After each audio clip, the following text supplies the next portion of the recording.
Hello guys, what's up? I go by the name is Coach Prince, and if you're new to my channel, welcome. So guys, today let's talk about the whole choosing trend that has been on the media as of late. I think for now it's no longer looking like people are just criticizing the testimonies from this church. People are also coming out to make jest of the church and the testimonies within.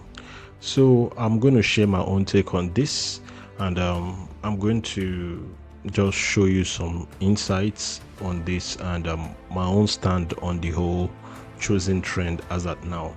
So first of all, let's look at the video that was trending, that got people talking, and why this thing went viral. So this is the first video that was trending. 1 a.m.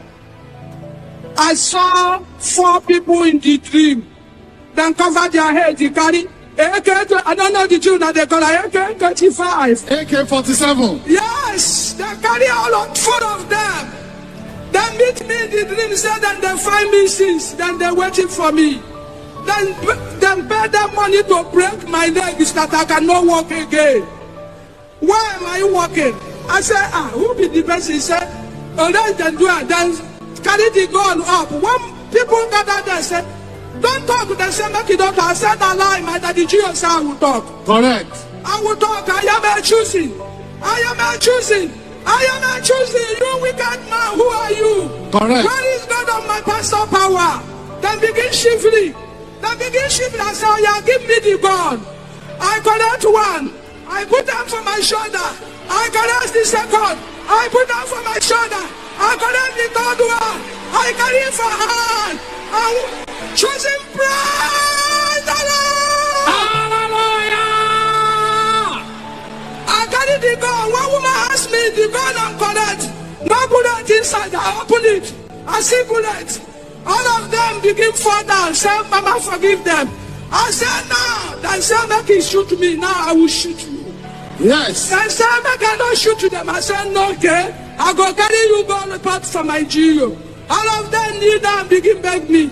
Say, make I not report them for GO. Yeah, please, make I forgive them. Then pay them money to kill me, to break my leg, that I will not walk again. I said, now, I said, make I not report for GO. My GO said, I will not keep the gun for my house. I will carry the gun for police station. Oh, yeah. 3 of them, oh, yeah, follow me. Then begin follow me to police station. Choosing praise the Lord. Hallelujah. All right, so this video has been trending, and people, of course, one thing about the media is that there's no proper context. They just go with face value. What they see is how they criticize or judge the content. So the context missing out in this video is that it was a dream. Of course, when they put it out, the bloggers and the people that put this video out, they cut out the place where she said that she was in the dream when all this thing happened. All this thing happened where she met men and she sees their guns. She saw them in the dream. This was totally taken out of the video. And what people are going with is the fact that how will an old man like this seize the AK-47 of 3 armed robbers and even carry them to the police station? So that's the context that's missing, and that's what went viral to now make choosing the ministry and the testimonies being questioned online, and people making a jest of the whole situation. But let's listen to what Pastor Emmanuel Irin spoke on this thing, and let's listen to what he has to say about it. And the first thing I want to say is, I am a chosen generation, a royal priesthood, a holy nation, a peculiar people, a peculiar person to show forth the praise of him who has called me out of darkness into his marvelous light. I don't know what you thought I was referring to. I'm actually just quoting the scriptures. I am a chosen generation. Okay. And you see, when it comes to the viral issue about the trend, I am a chosen, I want to say this. 2 things. Number 1, even ministries that have genuine miracles, they struggle, because you see, verifying every testimony in a mega church is very difficult. Very difficult. Verifying every testimony is very difficult. In our ministry, I like to see evidence. Many of the testimonies I share have medical reports, before and after scans and things like that. But even then, it's not easy, because there is this thing in churches. I think the psychological term will be FOMO, all right? Fear of missing out. When you see others sharing great testimonies, then you want to share your own. And you want to make it as interesting as possible. So there are things like that. And there are also genuine testimonies that are exaggerated. So you want shock effect. In fact, that's why for a long time I took out testimonies the way it is popularly shared in most charismatic churches. I took out testimonies. I want to be able to hear the testimonies behind the scenes, do some findings, and then share. All right.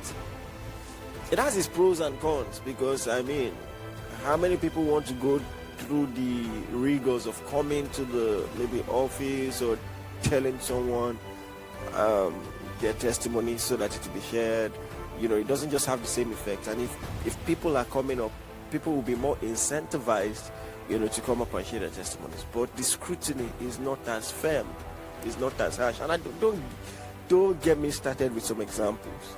There's a church that I really respect and I have sentiments for. One woman came up to announce how that she keyed into a prophecy from the church last year, and she got elected to a government office and all of that. But months later, they showed her arrested. She was embezzling government funds. So those are the kind of things, and for a great ministry, you're endorsing those things. So I want to say first and foremost that even for the most well-meaning charismatic ministry, it is not easy. It is not easy. Also, I can tell you, even in my personal life, there are some testimonies I don't share. Because believe me, if I told you, you will not believe it. You will not believe it. All right? You will not believe it. I think I was sharing this on TikTok yesterday, and because of that, I just had a nudge to share it here as well. I was having a healing meeting in school. This was 2010 or so, and all manner of wonderful things were happening. People were getting healed. I remember someone running to me and in tears. His finger was cut off by weak glue, and the finger grew back during the service. Now he was showing me the finger, so there was no way to verify because I didn't know what the finger looked like before. So he was like, "Can't you see?" So I said, "I can see it, but I don't know what it looked like before." So he was just excited. He couldn't believe his eyes and all of that. So those kind of things were happening in the meeting. Now, the one that shocked me and the one I hardly share is this. One lady reportedly during the worship, her hands were up. By the time she brought her hands down, there was a handkerchief in her hand. So she came to me and said, see what I saw in my hand. I'm like, let me tell you something. There are some testimonies people share. I also doubt it. I'm like, what do you mean by that? What kind of, what are you talking about? She said, no, she swore by everything sacred, but I wasn't having it. So she wanted to give it to me. I said, give it to me. Now me give you. Do you understand? Take it back. Now, the interesting thing is, according to her, for the next 24 hours thereabout, every sick person she laid that mantle on was healed. That's strange. Strange. strange, you know. So, and that's not one of the strangest things. There are some things I basically cannot tell. So, follow the line of thoughts. Number one, even genuine ministries, it's very hard to vet testimonies sometimes in a way that encourages people to share testimonies. And then when you're a ministry that emphasizes the supernatural, that there's nothing impossible for God to do, if you're doubting everything everybody says, I mean, look at the example of Pastor Paul Eneche, whom I respect very much. Because of public scrutiny and everything, and because he wanted to show he was a man of integrity, he challenged someone who was sharing testimony that did not sound or seem believable. Guess what? It was true. And at the end of the day, he was castigated for that again. See, we are in interesting times. Interesting times. And if anything, that testimony proves to you that just because it doesn't seem believable doesn't mean it isn't. I mean, people have posted what seems to be evidence of genuine testimonies in that ministry. I saw one, the car was crashed and he was meters away, you know, on the floor. It looked supernatural to me, even to me. It looked supernatural to me. If he goes and share a testimony that the hand pulled him from the car and put him elsewhere, because I mean, the car, and I believe everybody in the car was squashed behind, and here he was, separate from the car, meters away, on the other side of the road, on the floor and unharmed, unscathed. How do you explain that? So if he says he saw a big hand that picked him and dropped him there, you will not believe. Do you understand what I'm saying? But believe me when I say those things happen. Right, this is where I'll stop the video concerning the testimonies and what Pastor Emmanuel Irin said here. So first of all, this particular testimony is referencing of a video of a man being meters away from the incident of a car accident, and the car was squashed. I'll show you guys the video. It actually happened, and this guy is a chosen member. It happens to be a chosen member, and the truth is that if he comes out to give the testimony and what he saw while this thing happened, a lot of people will not believe it. But let's check what testimonies are, what miracles are, because sometimes people forget that miracles happen.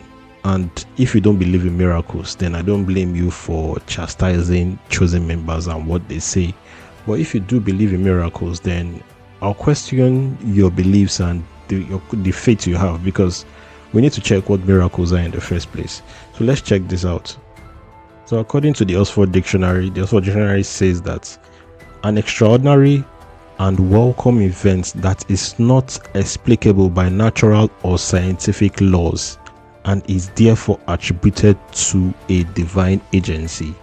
This is what a miracle is according to Oxford Dictionary, which is literally reflecting a lot of things that people come to the altar in the Lord's choosing to give, because it's an extraordinary event, and most of the time you can't explain these situations, to the extent that even some pastors don't even believe when their members tell them about these miracles. There are a lot of things you can't explain. There are a lot of things that happen you can't explain or question if you believe in God and if you believe in these miracles. And this is why it is important that you limit how you jest on people and their testimonies, because some of these things we can't, with our normal minds, comprehend these situations, and we see them as lies. We're not negating the fact that it's possible that some people might have come there with fabricated stories, and it's also possible that some people will have these events and they will add a lot of spice to make the storytelling more aesthetically pleasing to the ears for other people to listen to. But it doesn't negate the fact that miracles do happen, and if miracles happen and you believe in miracles, then what's your problem with the testimonies of the Lord's chosen, really? Because most people that are coming out to criticize these testimonies are acting like miracles don't happen, and most of these things cannot happen. So like the promise I made about telling you guys on the testimony, on the video of the guy that survived the accident, let me show you that video. Watch this.